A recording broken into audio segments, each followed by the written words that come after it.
I haven't seen a martial arts film for a while, so I thought I'd seek one out, and I had a look on Amazon Prime and found one called Lady Bloodfight.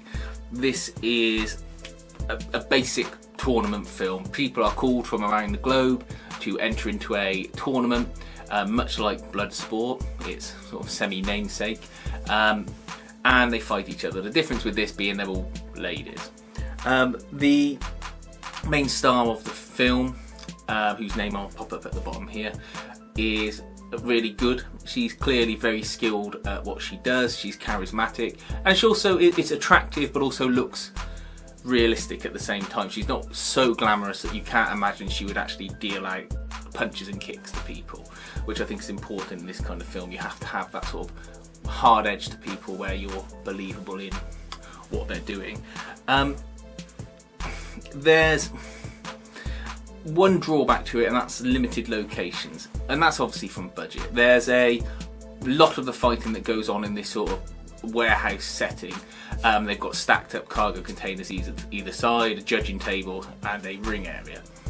To be honest, that's fine. You're there for watching the fight, and you're not there for looking at the scenery and worrying about crowds. And it's a good way to prevent there being the need for lots of extras. There is a change at the very end for the final, where it's on this cool sort of Tekken style, Tekken or Virtua Fighter. One of them's got the sort of floating raft where you can have a fight on. It's got that setup where they're on this floating raft in a sort of harbour, and that's really cool as well. It's a shame they couldn't have had some other fights on that area, but then they might have obviously wasted it on that. The cast is generally fun. There's lots of different characters. There's a real nasty Russian one. I think she's Russian, or let's say that part of the world. She's good, and I wish there was more involvement with her. There's a sort of, I think it's New Zealander, who's really good as well. Again, I'd like to see more from her character as well. And they keep the story interesting. The fact that you aren't just following one character all the time helps break up the film and make it more digestible and more of an enjoyable watch. There's plenty of nods to 80s and 90s martial arts films. The name itself implies that, and it's fun just like trying to spot them as you go through it. There are lots in particular referencing Bloodsport, but is it worth watching?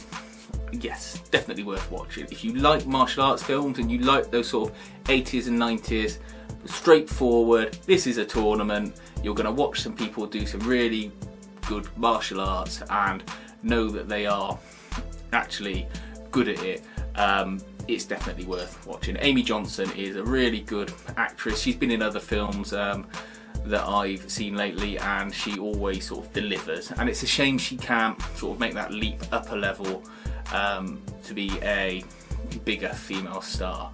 She's sort of like the female Scott Adkins in that she can do everything, but she just can't seem to break through to the mainstream, and that's a real shame, because all of a sudden she'll be, you know, too old for Hollywood to want to cast her in anything, and that's just a reality, an unfortunate reality, but a reality of these kind of films. But while you can watch it, definitely seek it out on Amazon Prime. It's an hour and a half, you won't regret having watched, but just don't have your expectations set high for deep plotting or deep character development. It's not that kind of film. It is a straight martial arts film.